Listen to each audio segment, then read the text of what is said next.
Hi everyone! Hello! How are you? So, andito ako sa kusina. Magluluto tayo. Ang laki ng mukha ko, no? Pasensya na kayo kasi makalat yung kusina namin. So, magluto ako na escabeche na ano. Siyempre, escabeche, di isda, no? Pero nakaumpisa na ako, guys. Sandali lang, guys. O, ito na, oh. Ayan na. Yun na yung mga ano natin sangkap. So, medyo na ano na yung nasunog. Medyo nasunog na yung ibang sangkap dyan. So, lagay na natin lahat. Basta, itong sa akin, guys. Akin lang to, guys, ha. Pasensya na. Yung iba marunong magluto dyan. Huwag naman kayong mag-judge. Huwag tayong judgmental dito sa aking mga niluto. So, yung ano ko, guys, yung isda ko, ayan na, lapo-lapo yan. Pero ulo lang yung ano ko kasi ang laki, oh. Tingnan nyo yan, guys, kung gaano kalaki yung ulo lang niya. Yun lang yung gagawin kong escabeche para apat sana yan, guys, pero parang hindi na magkasya dito. Ito lang yung lulutuin ko sa birthday ni Jado. Yan.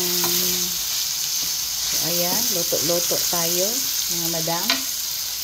So, lagyan natin ng konting tawag dito. Oyster sauce. Ayan, oyster sauce. Baka naman.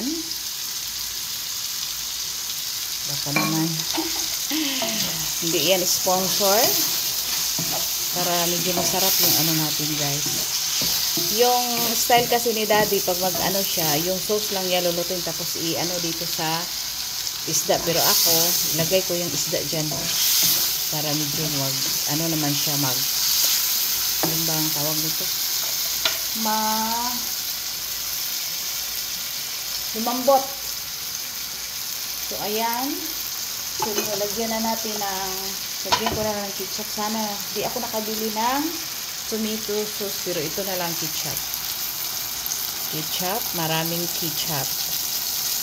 Yan. Ganyan lang. Huwag na natin sobrahan. Baka ano. Tapos, lagyan ng konting water. Lagyan ng water. Ito yung water ko.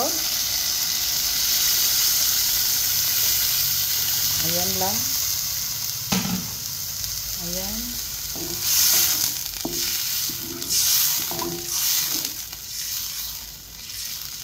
And then, lagyan ko ng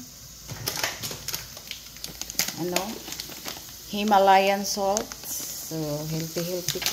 Kunwari tayo, pero mamaya meron namang lechon manok. Ayan.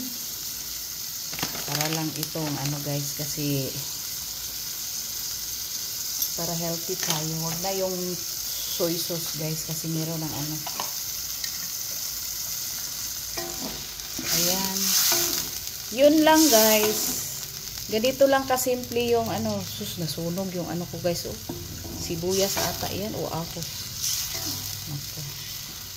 So, hindi ko na siya lagyan ng soy sauce kasi sarap na. At saka lagyan ko kunting black pepper, guys. Para medyo ang-anghang. May anghang.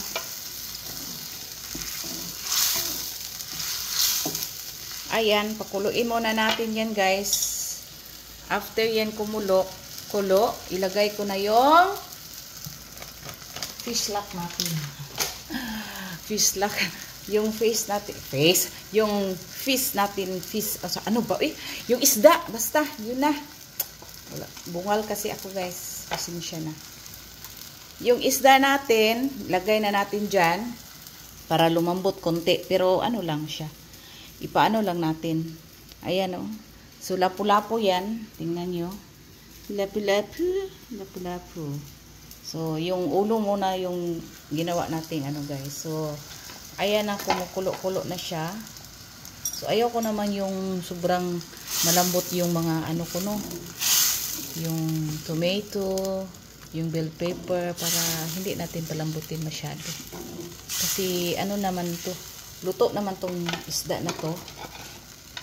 So, Kamayin ko na lang guys eh.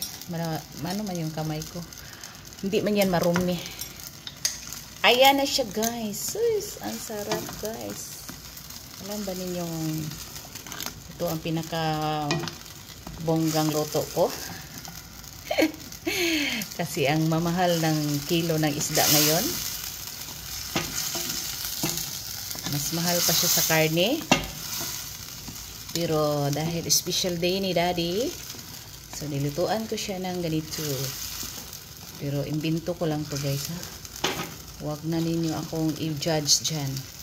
So ayan guys, ayan na yung niluto ko. So hindi ko na yan siya patatagalit kasi mamaya iinitin ko pa yan. Baka magdurog-durog na. So ayan. So yan guys, thank you for watching Always Mommy Joy Vlog. So guys, tagal-tagal na ako walang vlog. So ngayon nagba-vlog ako kasi nagluluto ako.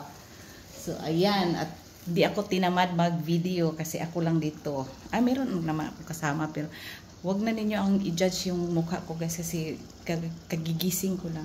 So yan na guys, thank you so much guys. Thank you and Merry Christmas advance to every one of us. Bye-bye.